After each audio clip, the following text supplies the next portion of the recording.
सुनते हैं। मैं सभी की बात करता हूँ। सभी का आधार ये भगवत गीता ही है और पूज्य बाबूजी भी स्वयं भगवत गीता पर ही विशेष सत्संग करते रहे। वो कहते भी हैं कि मैं भगवत गीता पर ही आपको बताता हूँ।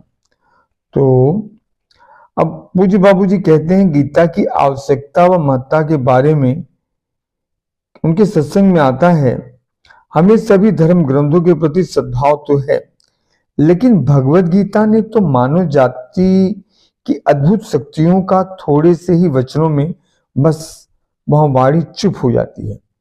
भगवत गीता एक ऐसा ग्रंथ है जो वेदों का, उपनिषदों का सार और भगवान श्री कृष्ण के हृदय की अनुभव पोथी है।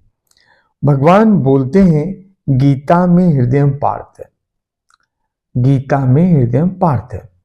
भगवान अर्जुन को कहते हैं कि हे अर्जुन, गीता मेरा हृदय है। ऐसी गीता का ज्ञान, गीता का एकाध श्लोक भी समझ में आ जाए, समझ में मतलब जैसे आप जानते हैं कि सांप काटता है, सांप आ जाए तो आप मेरे से पूछोगे कि नहीं कि बाबा जी हटें कि नहीं हटें। मैं कहूं कि बैठे रहो तब भी आप नहीं मानोगे, खिसक जाओगे। तो आप समझ गए हैं कि सांप काटता है, सांप का विष नुकसान करता है।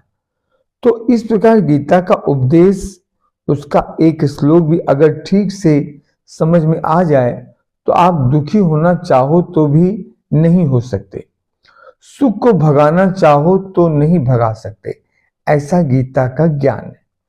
देखिए, ये आज जो मानव मात्र दुखी है, जो समाज में लोग दुखी हैं, तो दुख का कारण क्या है?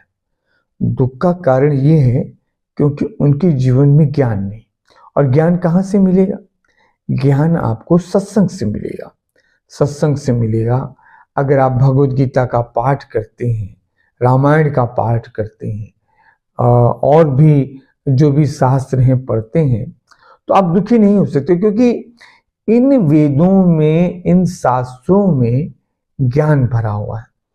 और ज्ञान न होने के कारण ही जो अज्ञान होता है, उसी कारण व्यक्ति दुखी होता है। तो इसलिए जरूरी कि हमारे जीवन में सत्संग होना चाहिए।